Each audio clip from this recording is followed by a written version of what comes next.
Voilà, c'est l'heure des grands. Quand on parle de grands, on regarde tourner vers la Coupe d'Afrique des Nations qui se déroule en ce moment même du côté du Cameroun avec les demi-finales qui démarrent aujourd'hui. Hakimi, bonjour.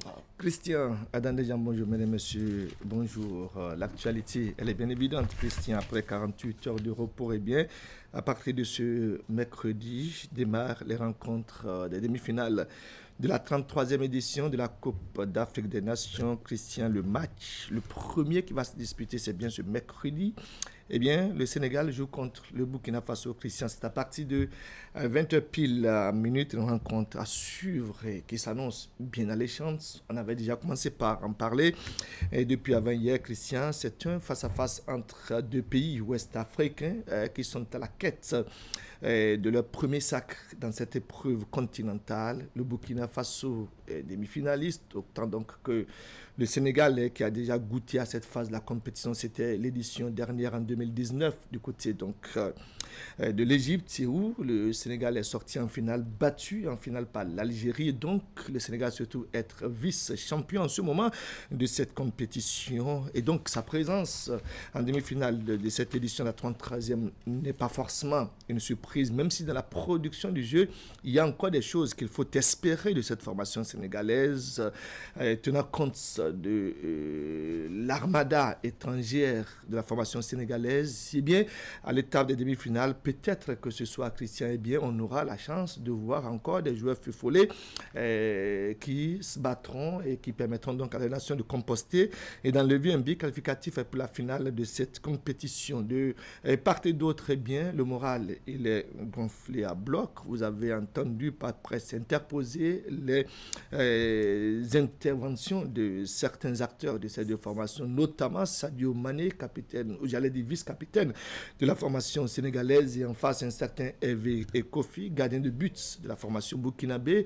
Et quand on met les deux acteurs en ligne, donc je dirais, quand on les croise, on se rend compte que personne ne devait se compter cette demi-finale de la CAN Cameroun 2021. C'est un face-à-face, Christian, entre deux gardiens de but, le gardien Hervé Kofi dont je parlais tout à l'heure, et puis le sociétaire des Blues de Chelsea, je vais parler d'Edouard Mendy, et vous comprenez alors, Christian, qu'en termes donc de rempart et puis en termes d'assurance de part et de chaque formation peut se targuer d'avoir un gardien de but de qualité, même si en face il y a quand même une certaine expérience dont il faut créditer Edouard Mendy. C'est aussi, Christian, un duel entre deux défenseurs. Le jeune Tapsoba du Bayer Leverkusen, c'est donc un championnat allemand, c'est la Bundesliga. Et puis l'expérimenté napolitain, je veux parler du capitaine Kalidou et Koulibaly. En gros, ça veut dire alors que par chaque compartiment, eh bien, nous avons des duels à suivre ce soir. C'est aussi, Christian, un duel entre deux milieux de terrain, le jeune Traoré et puis Idrissa Gana Gueye du côté donc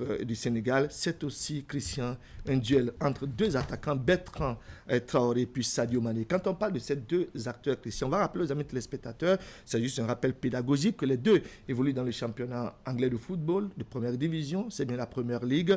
Nous avons en face Bertrand Traoré, c'est de 26 ans, Christian, il évolue donc à Aston Villa, et puis de l'autre côté c'est Sadio Mané, c'est de 29 ans, il évolue avec Liverpool. En sélection, c'est du 13 buts pour Bertrand Traoré, le gaucher et burkinabé, et puis c'est de 28 buts pour le Sénégalais, société de Liverpool, il veut parler de Sadio Mané. Et puis en valeur marchande de Christian, nous aurons droit à une confrontation, à un duel entre 15 millions d'euros et 57 millions d'euros, bien évidemment. Vous imaginez alors un peu l'écart que ça présente. Mais au-delà de ces stats qu'on présente aux amis téléspectateurs, eh bien, la balle, elle est ronde pour les différents acteurs, et à partir du coup de sifflet de l'arbitre, eh bien, il n'y aura plus de favoris ou encore moins d'outsiders. On va rappeler également, Christian, que c'est un duel entre des stats. C'est 11 confrontations officielles pour ces deux nations qui s'affrontent ce soir. Et bien, 2 victoires pour le Burkina Faso, 5 nuls et puis 4 victoires pour le Sénégal. Et puis, enfin, Christian, l'information apportée, c'est que c'est un duel, Christian, entre deux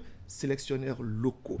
En face, Kamou et Malo, un fonctionnaire donc, de la police nationale du côté donc, du Burkina Faso, et puis un autre international sénégalais, Aliou Cissé. Donc, Vous imaginez un peu à quoi ressemblera la rencontre de ce soir entre le Burkina Faso et puis le Sénégal, un duel à suivre absolument et qui nous permettra d'avoir une idée donc du premier vainqueur, du moins du premier qualifié pour la finale de l'édition, la 33e de la Coupe d'Afrique des Nations. La seconde demi-finale est prévue, Christian, pour demain jeudi entre le Cameroun et puis les Pharaons d'Égypte. Rendez-vous donc, Christian, à partir de 20h pour suivre cette confrontation entre le Burkina Faso et puis le Sénégal. Hier, on était le 31 janvier 2022. Et l'information... Non, hier, nous étions le 1er. Le premier. Qu'est-ce que je raconte là 24 heures un peu plus tôt. Voilà. Pour parler un peu du mercato, puisque la fin des transferts sur le marché,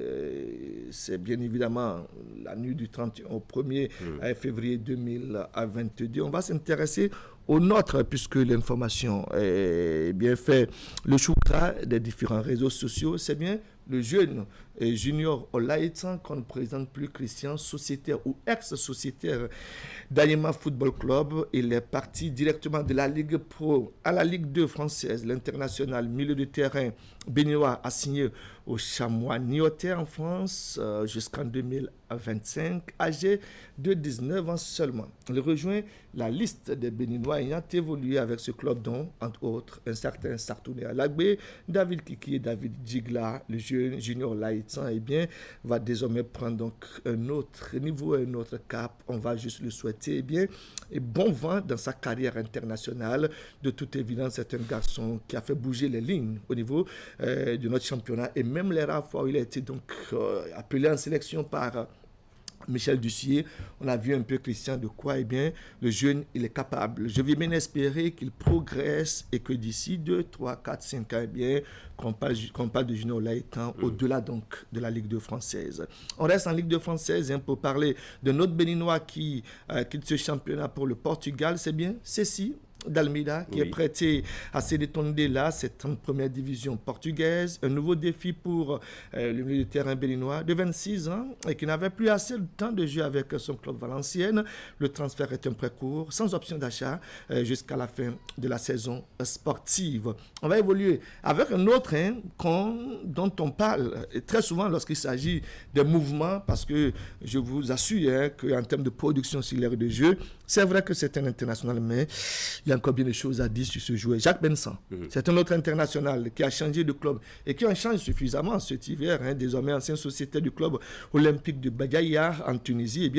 L'attaquant international béninois pose ses valises en Libye, où il évoluera avec Al-Aqdra Sports et Cultural Club, âgé de 28 ans. Le jeune béninois a paraphé un contrat de 2 ans. Je vais espérer qu'il aura du temps de jeu avec son nouveau club. Et pour finir, on parle de cet autre joueur qui se bonifie visiblement, Michael Poté. Christian, l'international béninois, est reparti dès l'ouverture du marché dans un pays qu'il connaît bien, la République de Chypre. Mais cette fois-ci, c'est avec le club de Mugaza Turk Gushu qu'il a signé. Et déjà pour son premier match, Christian, il s'est fait signaler puisqu'il a marqué un but. Premier but marqué par Michael Poté. Bon vent à tous ces joueurs dont on a parlé ce matin. On veut espérer encore en avoir suffisamment, qui auront donc la chance de goûter, je dirais, au délice des différents autres championnats.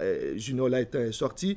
Il y a encore des jeunes comme Junior Laïtan. On veut espérer qu'ils auront la chance de se voir tirer vers l'euro. Entre-temps, on va faire un coucou spécial à des Béninois qui peuvent travailler donc à faciliter ces mouvements. C'est un certain Laurent Diafo et puis l'ex-capitaine, je vais parler d'Oumar Tchomogo, qui sont du côté de Niort. Et pour finir, Christian, puisque vous êtes un des fans de ce club, Pierre-Emerick Aubameyang a signé au FC Barcelone en provenance d'Arsenal où il est parti libre. Voilà en gros, Christian, l'actualité sportive ce mercredi matin. Merci beaucoup.